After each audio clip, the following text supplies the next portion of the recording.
जिंदगी जैसे पहेली, जैसे कि कोई सहेली। जिंदगी जैसे कहानी, थोड़ी नई थोड़ी पुरानी। कभी चाबुक, कभी चॉकलेट, कभी रौनक, कभी धक्कम पेल। ये भी हो सकता है, वो भी हो सकता है, बट ऑलवेज रिमेंबर, लाइफ में कुछ भी हो सकता है।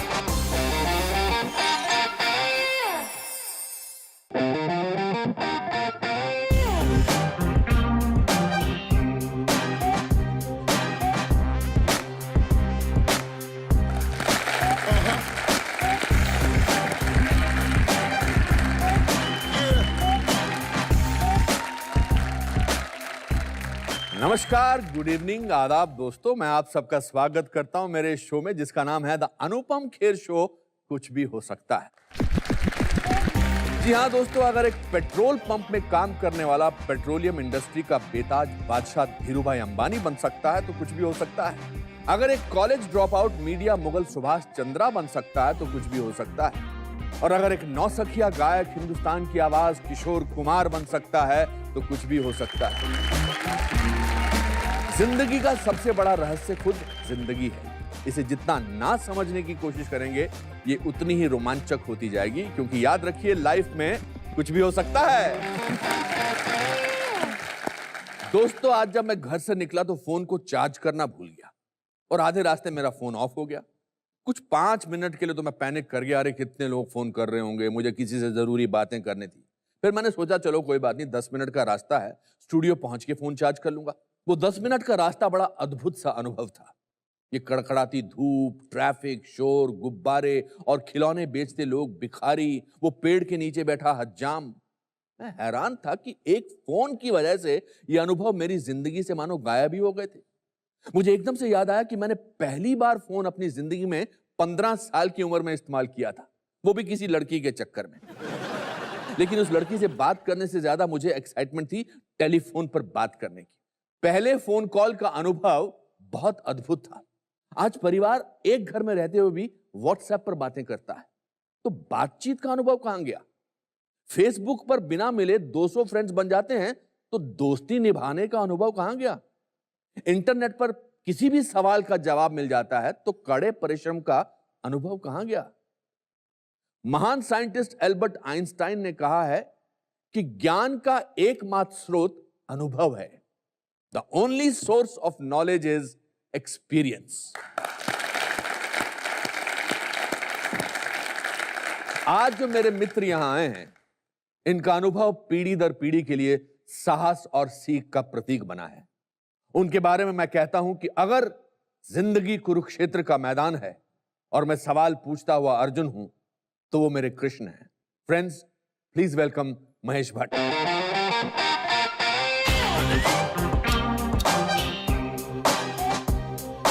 जिंदगी जैसे पहेली, जैसे कि कोई सहेली। जिंदगी जैसे कहानी, थोड़ी नई थोड़ी पुरानी। कभी चाबुक, कभी चॉकलेट, कभी रौनक, कभी धक्कम पेल। ये भी आज से 32 साल पहले एक पतला दुबला आधा गंजा आपके दरवाजे पर उसने खटखटाया था और आपने दरवाजा खोला था, और उस लड़के को याद था कि आपको उस लड़के का नाम याद था, और वो नाम था अनुपम खेर। इन 30 सालों में आज मुझे सूट में देखकर, इस शो में देखकर, आपके दिमाग में पहला ख्याल क्या आ रहा है? जब आप मेरा इंट्रोडक्शन दे रहे थे और मैं अपने क्यू का इंतजार कर रहा था कि कब मुझे एंटर होना है, जिस ईमानदारी से, जिस पाकीज़गी से आपने मेरा इंट्रोडक्शन दिया, उसने मेरे रोंगटे खड़े कर दिए। और जिस्म झूठ नहीं बोलता, कुछ तो है जिसने जोड़ के रखा है हमें। आज तुम्हारे अंदर वो शख्स आज भी जिंदा है। भट्ट साहब, मुझे याद है कि जब मैं आपसे मिला था और फिर आपने मुझे सारांश का स्क्रिप्ट सुनाया था, और मैं पहला शॉट देने जा रहा था, वो धोती पहनकर, कि फोन आता है कि मेरे बेटे की डेथ हो गई, और मैंने आपसे पूछा था 5 मिनट पहले कि भट्ट साहब, ऐसा कौन सा जज्बा मैं अपने अंदर रखूं जो पूरी फिल्म पर हावी रहेगा? और आपका जवाब था कंपैशन। क्या वो आपने क्यों कहा ऐसा? क्योंकि करुणा ही गंगोत्री है। जहां से ये पूरा खेल शुरू हुआ जीवन का।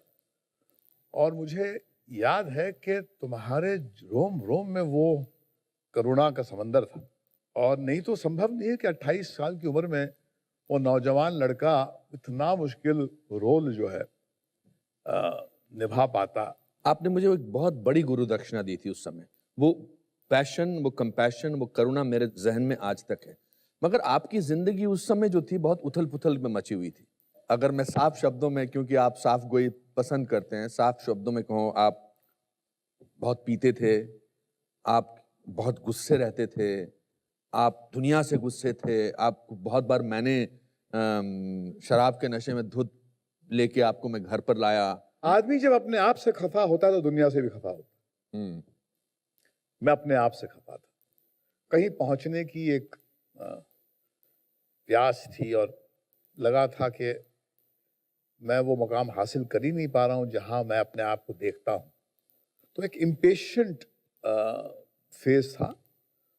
मगर वो जो आप अंदर से होते हैं वो तो पर्दे पे नजर आ जाता। फिल्म मेकर अपने आप को छुपा नहीं पाता। तो जैसा वो हमारे गुरु बोलते थे राज खोसला साहब कि फिल्म मेकर जो होता है अपनी फिक्शनल स्टोरीज में नंगा हो जाता है। बिल्कुल जैसा वो होता है वो नजर आता है। बिल्कुल आपने शुरुआत अपनी, आपने राज खोसला साहब का नाम लिया, आपने शुरुआत की थी, उनके प्रोडक्शन मैनेजर थे आप। मतलब डायरेक्शन में आपका कोई लेना देना नहीं? मुझे याद है महबूब स्टूडियो की वो दोपहर जब मैं गया तो मुझे चौकीदार ने रोका, भैया कहाँ जा रहे हो? तो मैंने कहा साहब ने बुलाया, हम कहाँ जा रहे हैं, हम नहीं जाते बिना बुलाए। हालांकि उन्होंने बुलाया नहीं था।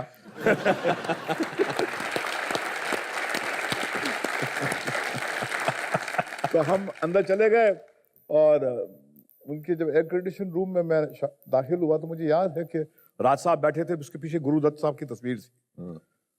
और उन्होंने पहला सवाल पूछा कि तुमको सिनेमा के बारे में कुछ जानकारी है? Do you know anything about cinema? How old were you बच्चा? I must be 20 years. 20 साल के थे। 20 साल। तो उन्होंने कहा मैं कि तुम you know anything about cinema?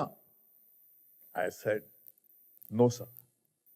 उन्होंने एक पॉज के बाद में एक मुस्कुराहट उनके फेस पे आई। उन्होंने कहा good, 0 is a brilliant figure to begin from. अरे फैंटास्टिक। अच्छा, जिंदगी के उस मुकाम में जब आपने शुरू में अपनी फिल्में की थी, मुझे याद है मैंने आपकी पहली फिल्म देखी थी लहू के 2 रंग, और मुझे बहुत अच्छी लगी थी। टेक्निकली बहुत अच्छी, बहुत खूबसूरत फिल्म थी। फिर आपका शिफ्ट हुआ अर्थ से। बेसिकली आपने अर्थ में अपने आप को ढूंढा, अगर मैं कहूं तो, और वो अर्थ थी वो आपकी अपनी जीवनी पर आधारित थी।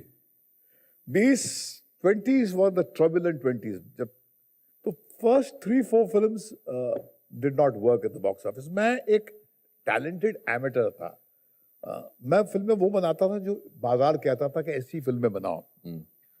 मगर फिर शादी के बाद में एक एक्स्ट्रा मैरिटल अफेयर हुआ। वो लड़का जो प्यार के कस्में खाता था, जिसने वादे दिए थे, वो उस वादों को तोड़कर एक स्टार के साथ इन्वॉल्व हो गया। तो जिंदगी ने कुछ ऐसी कड़वी सच्चाइयां हमारे कानों में आके गुनगुनाई कि हम जो थे वो 20 साल की उम्र में वो रहे नहीं है। 27-28 साल की उम्र में। Then the actress that I was involve with, वो बहुत बड़ी ग्लैमर स्टार थी, मगर she had a mental breakdown. और जब वो उसको मैंने टूटते हुए देखा तो कुछ अंदर बदल गया। और वो अनुभव से हासिल हुआ है, वो एक्सपीरियंस से वो सिनेमा कॉल्ड अर्थ। और उसके साथ मैंने वो ईडियम डिस्कवर किया जिसको कहते हैं ऑटोबायोग्राफिकल सिनेमा।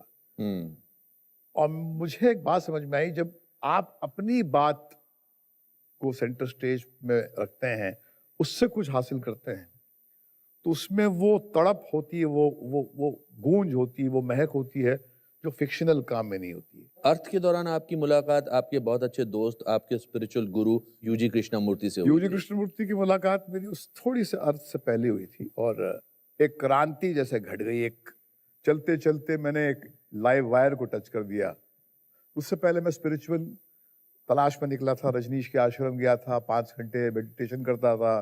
तो यूजी कृष्णमूर्ति ने क्या चेंज किया आपकी लाइफ में? यूजी कृष्णमूर्ति ने कहा कि ये जो तुम एक पहाड़ के ऊपर एक कमरे को बंद करके जो सुकून हासिल करना चाहते हो, वो उसका कोई मतलब नहीं है। वो शांति जो सड़क जिंदगी की जद्दोजहद में आपको हासिल ना हो, जो आपके जिंदगी के बीच में हासिल ना हो, उसका मतलब ही नहीं है।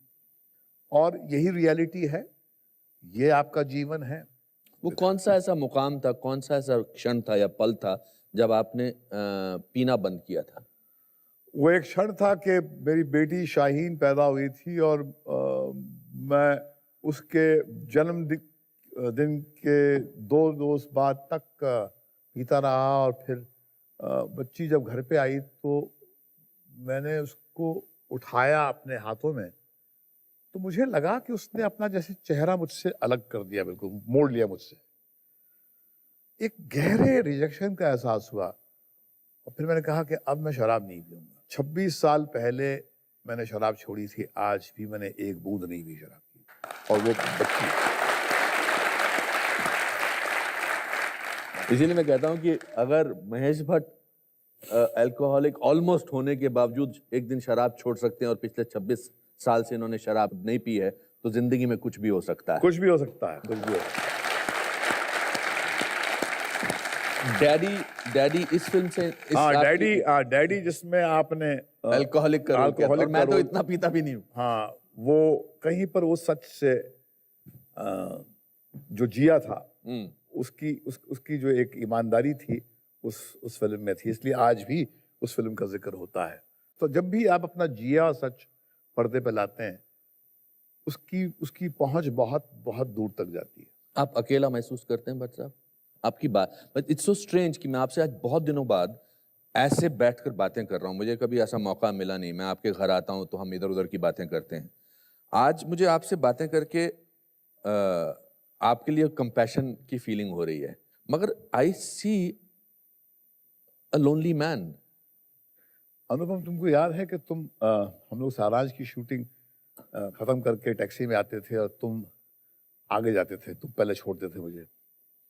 तो तुमने एक मरतबा मुझसे कहा था कि भट्ट साहब, जब आप टैक्सी से उतर के जाते हैं तो आपकी पीठ को देख के मुझे लगता है कि ये बहुत तन्हा आदमी है। जी, उस वक्त शायद मैं तन्हा था। आज मैं इस अकेलेपन से मुझे कोई शिकायत नहीं। जितना आप तन्हा होंगे उतना आप क्रिएटिव होंगे।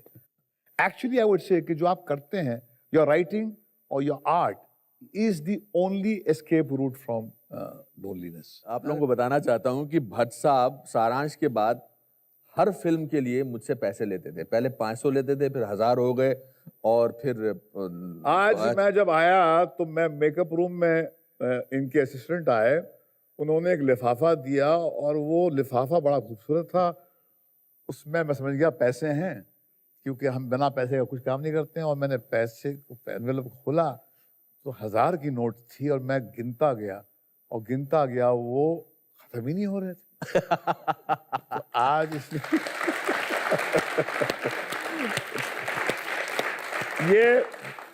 इसका हाथ बड़ा कंजूस है। इसका हाथ आधा जाता है फिर निकल आता है। 3000 से ज्यादा देता नहीं है। आज 21,000 रुपए दिए इसने मेरे को।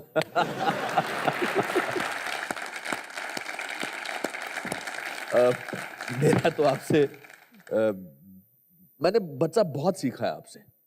मैं शायद बहुत मौक़ों पर मैंने आपको इसका एहसास नहीं कराया। बहुत सारे ऐसे मौके आए कि शायद आपको लगा कि मैं आपसे ड्रिफ्ट हो गया हूँ, मैं अलग चला गया हूँ। मगर मैं आपको बताना चाहता हूँ कि मेरी ज़िंदगी में मेरे पिताजी के बाद, और मैं पिताजी को बहुत उनका योगदान, अगर किसी का योगदान रहा है तो वो आपका रहा है। वैसे तो भट्ट साहब का जीवन एक खुली किताब है, लेकिन कुछ और पन्ने खुलने अभी बाकी हैं। दोस्तों, भट्ट साहब की कुछ कही अनकही अनसुनी कहानियों का पिटारा खोलने आ रही हैं नई पीढ़ी की सबसे उम्दा एक्ट्रेसेस में से एक। Please welcome Alia Bhatt.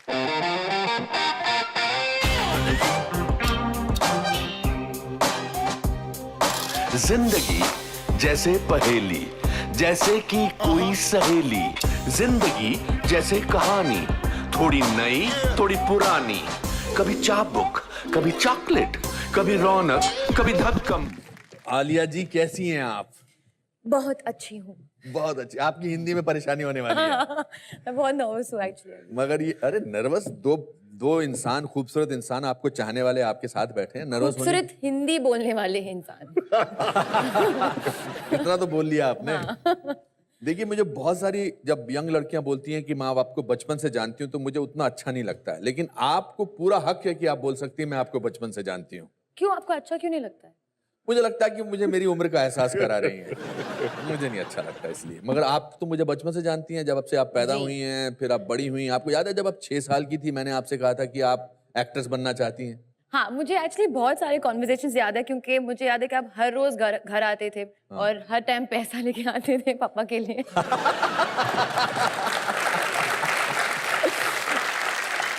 तो जब मैं पापा को पैसे देता था, आपको क्या महसूस होता था? मैं एक्चुअली बहुत कंफ्यूज हो जाती थी, ऐसा क्यों होता है। पर तब मुझे एक्चुअली एहसास हुआ, क्योंकि उन्होंने मुझे बताया कि he gave you a break, तो जब भी वो मुझसे मिलेंगे तो मुझे पैसा देना ही पड़ेगा। मैं सोचने लगी कि अगर मुझे ब्रेक देंगे तो मुझे भी पैसा देना पड़ेगा। लकीली ऐसा हुआ नहीं। आपने पैसे नहीं दिए इनको? क्योंकि ब्रेक नहीं दिया ना मुझे। तो जब मैंने आपको बोला था कि आप एक्ट्रेस बनना चाहती थी, आपको लगता था कि मैं सच बोल रहा हूँ?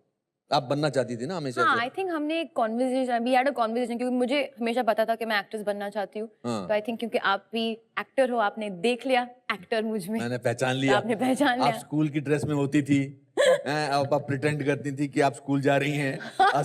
असली में आप हीरोइन बनना चाहती थी। हाँ। तो ऐसी कौन सी हीरोइन थी जिसको देख के आपको लगता था मैं ऐसी एक्ट्रेस बनना चाहती हूँ?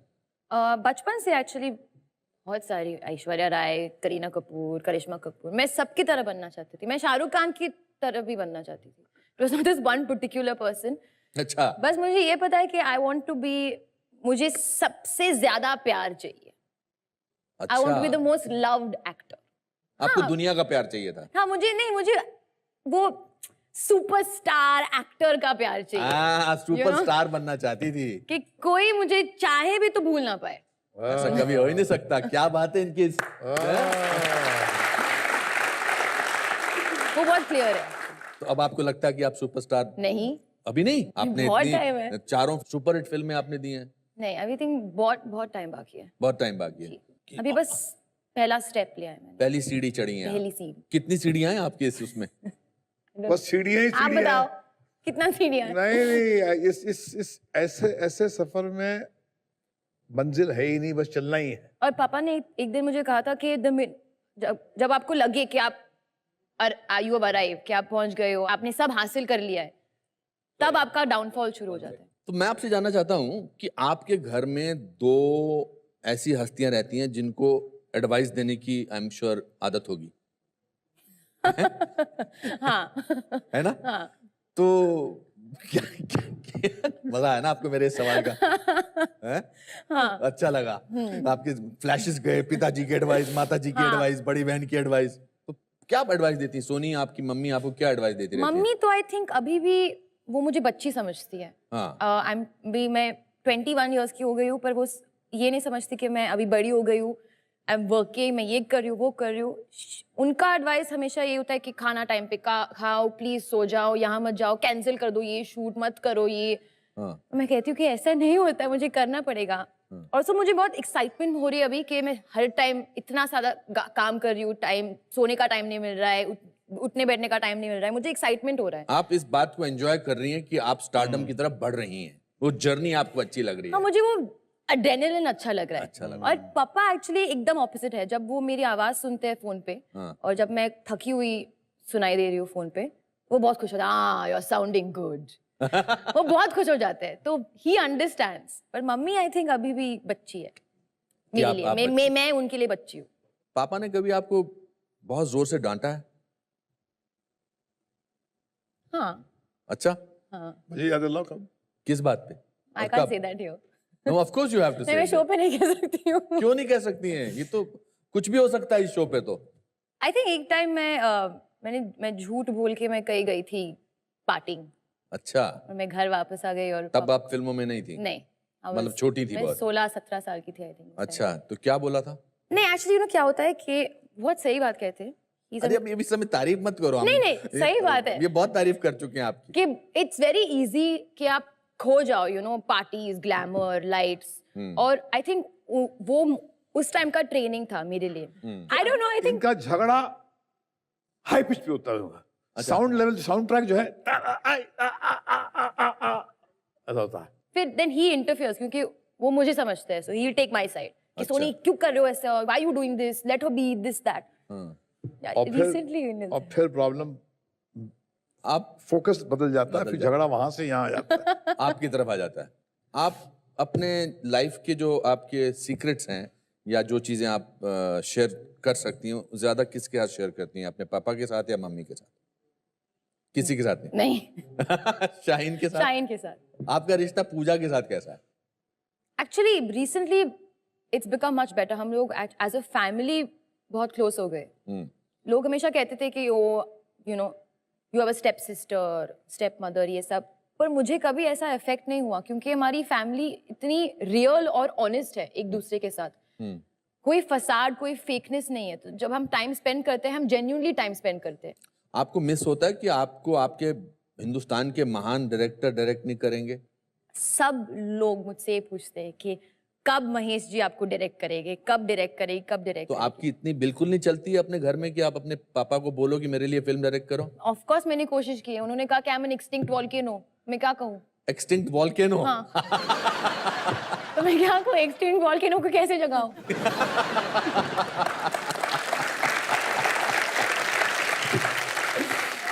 बट अगर आपको पापा की किसी फिल्म में काम करना होता तो जो इन्होंने फिल्में बनाई हैं, कौन सी फिल्म में आप काम करना चाहती? वैसे तो उनकी मेरी फेवरेट पिक्चर है सारांश एंड जख्म, बट ऑब्वियसली मैं उसका हिस्सा नहीं बन सकती हूँ। बट दिल है कि मानता नहीं एंड हमेरा ही प्यार के दो मेरे बहुत फेवरेट फिल्म्स तो हैं। दिल है कि मानता नहीं, तो मैं अभी भी आपके पापा का रोल कर सकता हूँ। हाँ। पापा प्लीज। अच्छा अनुभव, एक मर्तबा कर दो यार। क्या?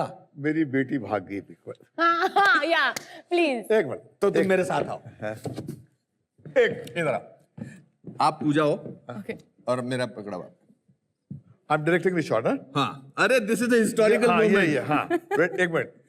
हाँ, रेडी, एक्शन। बेटी, मैं दुनिया का पहला बाप हूं जो अपनी बेटी को शादी के मंडप से भागने की कह रहा है। हेलो हेलो, भाग जा पूजा बेटी, भाग जा। मैं कहता हूँ भाग जा, भाग जा, भाग जा। डायलॉग अभी भागी, अभी डायलॉग है ना। मेरी अच्छा, बेटी, भाग गई। हाँ भागो। मेरी बेटी भाग गई, मेरी बेटी भाग गई। मैं खुश हूँ, मैं दुनिया को सबसे खुश किस्मत हूँ। मेरी बेटी भाग गई।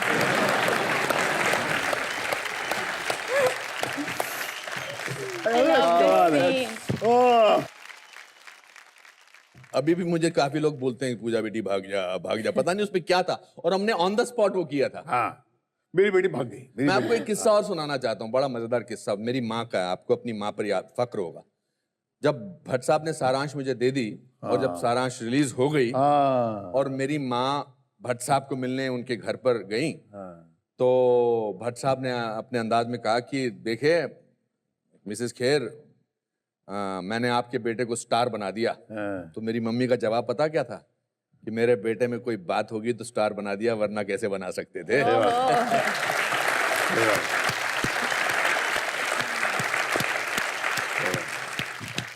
नो बट जब आप दोनों साथ में होते हो, जब आप बात कर रहे हो, तो I think it's a sight to not be missed.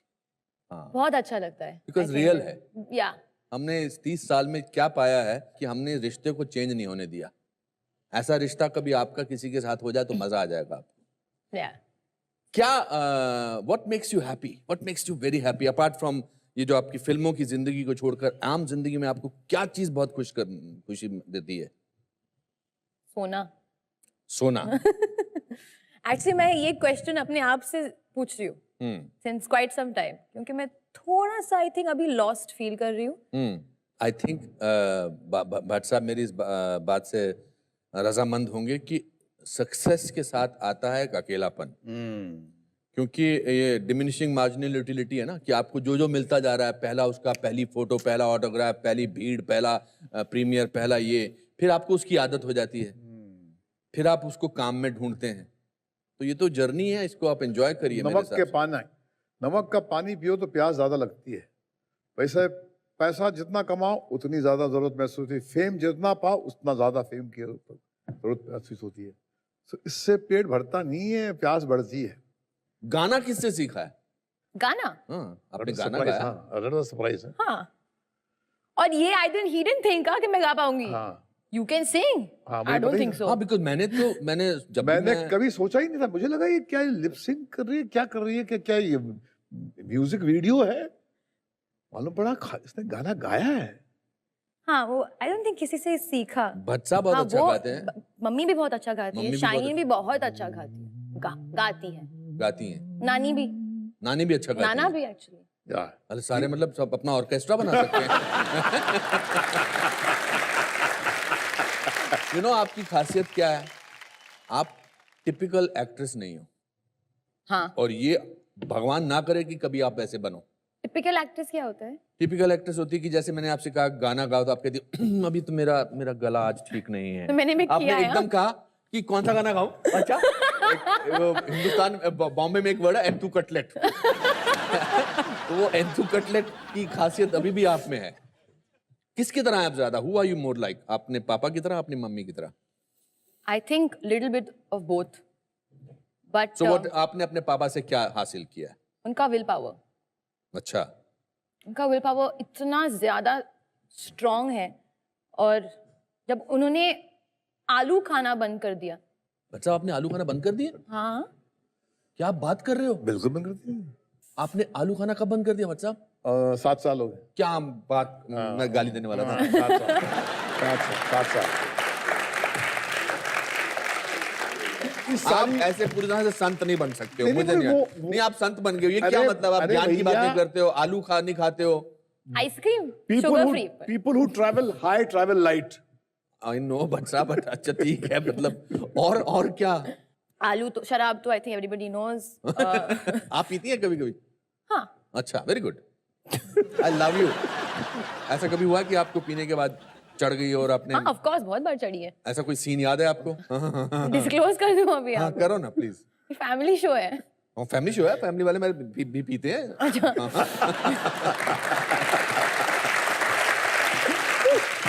अभी जितने भी हमारे दर्शक यहाँ बैठे हैं उन्होंने अपना गिलास उठाया होगा, कहा होगा Alia cheers. I think however old you are, माँ बाप के सामने थोड़ी शर्म होगी। बिल्कुल। No matter how old I am, no matter how legal it is, शर्म तो होगी। तो आई थिंक मम्मी इज स्टिल बहुत ओपन है कि कहीं पर भी यू हैड क्या पिया आज रात, क्या नहीं पिया। हमेशा एक बात की हमेशा ख्वाहिश होती है एक बेटी की कि उसको अपने पिता जैसा हस्बैंड चाहिए। नहीं, ऐसा नहीं है? मेरी ख्वाहिश नहीं है। Sensible girl. तो कैसा, what kind of a boy do you like? I am not saying who do you like, I said what kind of a boy do you like? Somebody who can make me laugh, मेरा best friend, सबसे who I can be my utmost self with. क्योंकि मैं बहुत what's the word? बंद जाती है। हाँ, मैं closed किस्म की इंसान हूँ। I don't open up very easily. और जो मैं open up कर भी लेती हूँ तो मैं जल्दी बंद कर देती हूँ, क्योंकि मुझे डर लगता है कि he shouldn't know, she shouldn't know who I really am. Correct. थोड़ा I want to keep it Alia myself. की जब जेन्युइन हंसी आप सुनो ना, हाँ, तो इतना सुकून देती। जब ये हंसती तो फुल हार्टेडली हंसती। वाह। और भट्ट मुझे हमेशा लगता है कि जो इंसान, अगर आपको किसी इंसान को पहचानना हो तो उसकी हंसी को नोट करिए। जो इंसान खुल के हंसता है वो दिल का बहुत अच्छा होता है। Oh, really? ये हमेशा मेरा मापदंड किसी को पहचानने का ही है। जो ऐसे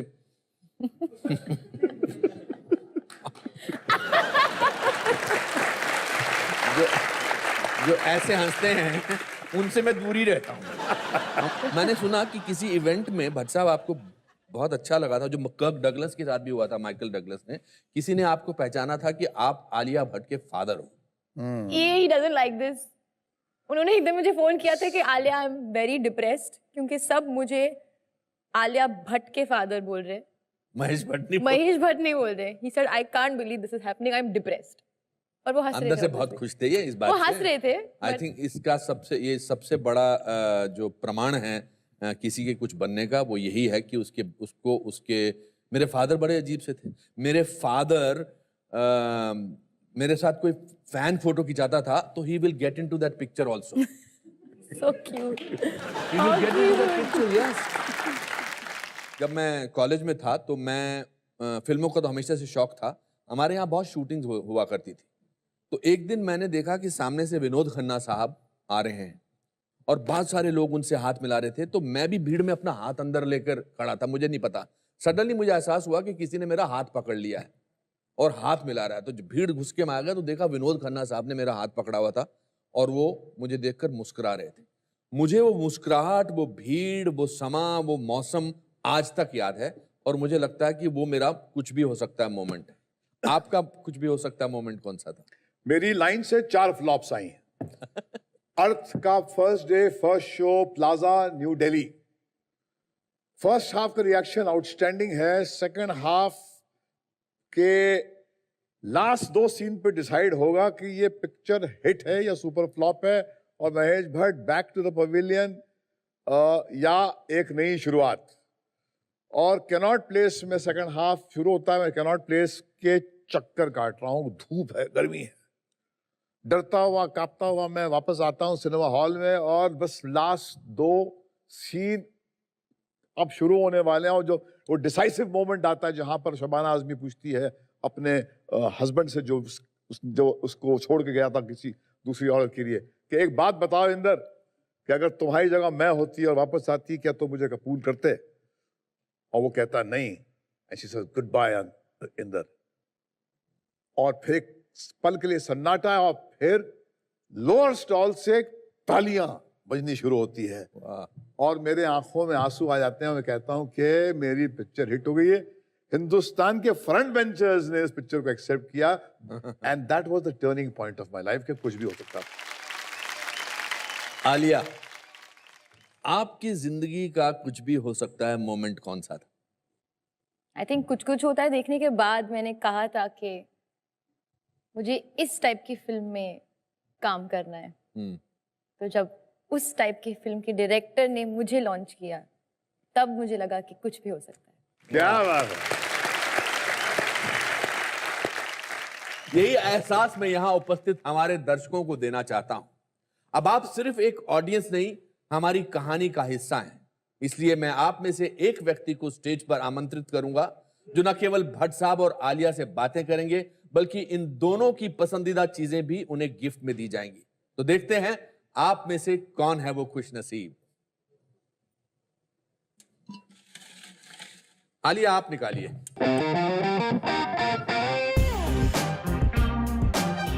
अब आप पढ़िए उस शख्सियत का नाम। जमीला।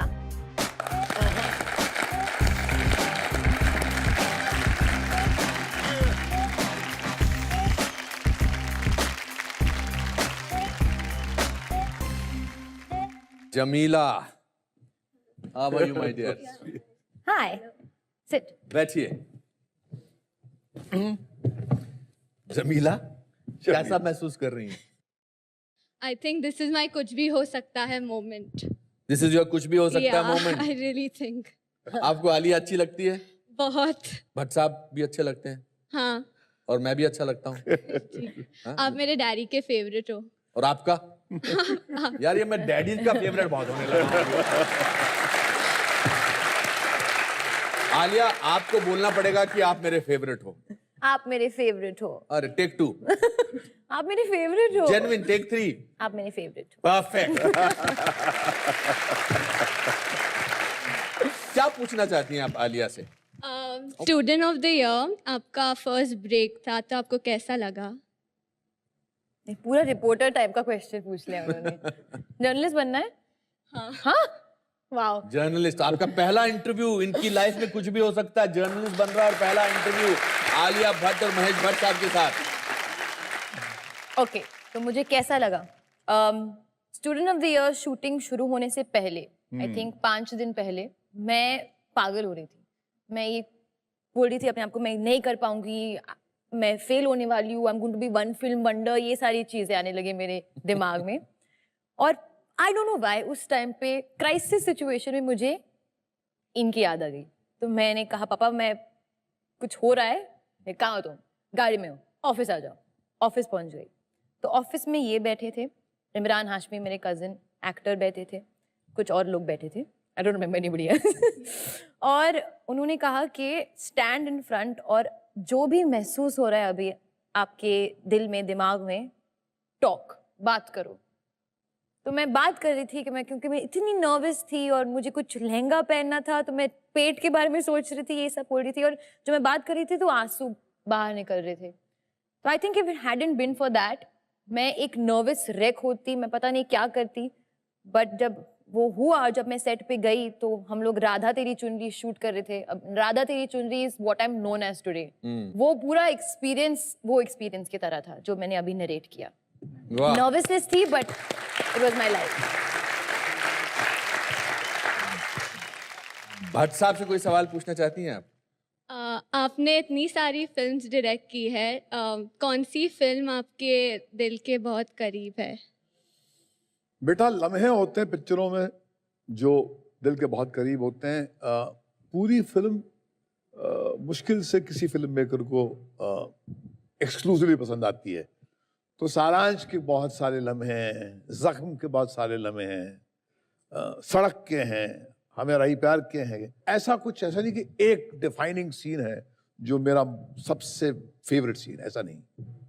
मुझसे कोई सवाल पूछना चाहती हैं आप? जर्नलिस्ट बनना चाहती हैं तो आपने दोनों से पूछ लिए। चलिए, कुछ भी हो सकता है मोमेंट का एक और पहलू जोड़ दें आपकी जिंदगी के साथ। मेरे डैड को वेडनेसडे बहुत अच्छा लगता है, so if you can tell him something. आपके पापा का नाम क्या है? Salim.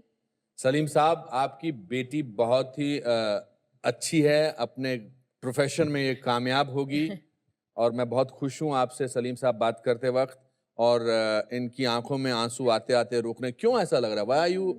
Why are you feeling like that? I think I'm starstruck. No. You're starstruck?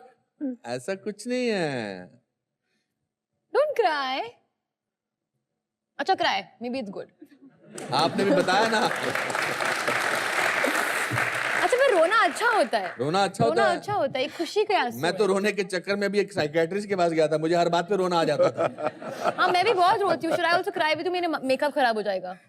भगवान से प्रार्थना करूंगा कि आपकी हर मंजिल पर आप लाइफ में कुछ ना कुछ हो जिसको आप कह सकें कुछ भी हो सकता है। Thank you so much sir. Bye.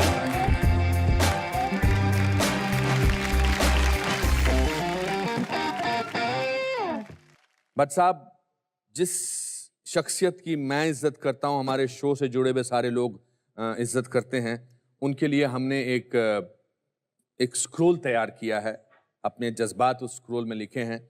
मैं वो स्क्रोल आपको दूंगा इस उम्मीद के साथ कि ये स्क्रोल आपके घर में बहुत सारे अवार्ड्स होंगे, बहुत सारी जज्बात होंगे, बहुत सारी चीज़ें होंगी, मगर मुझे उम्मीद है कि आप इसको भी अपने घर पर लगाएंगे। मैं पढ़ के सुनाता हूं। भारतीय सिनेमा जगत के सुप्रसिद्ध निर्माता निर्देशक महेश भट्ट, आपको आदर सम्मान।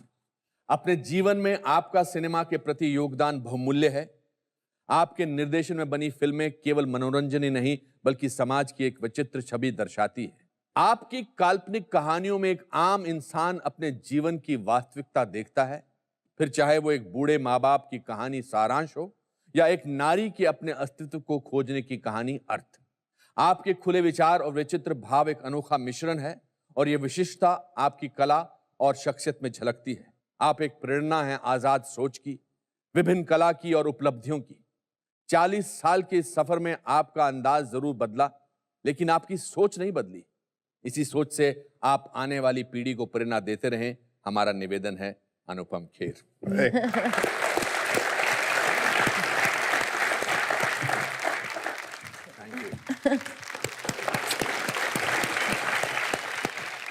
दोस्तों, मुझे यकीन है कि इतने अनुभवी व्यक्ति से मिलकर आप लोगों को कुछ ना कुछ प्रेरणा जरूर मिली होगी। मैं भट्ट साहब का आभारी हूं कि उन्होंने मुझे अगले 30 वर्षों के लिए एक नया अनुभव दे दिया। इन्होंने गुरु शिष्य की परंपरा को एक नया पहलू दिया और अपने एक नए अवतार से हमें रूबरू किया। Thank you once again. तो दोस्तों, इसी के साथ हमारा आज का शो समाप्त होता है। हमेशा खुश रहिए, अच्छी बातें करिए और याद रखिए कि दुख और परेशानियां आपके हमसफर होते हैं। ऊपर वाले पे विश्वास रखिए, क्योंकि लाइफ में कुछ भी हो सकता है। शुभ रात्रि।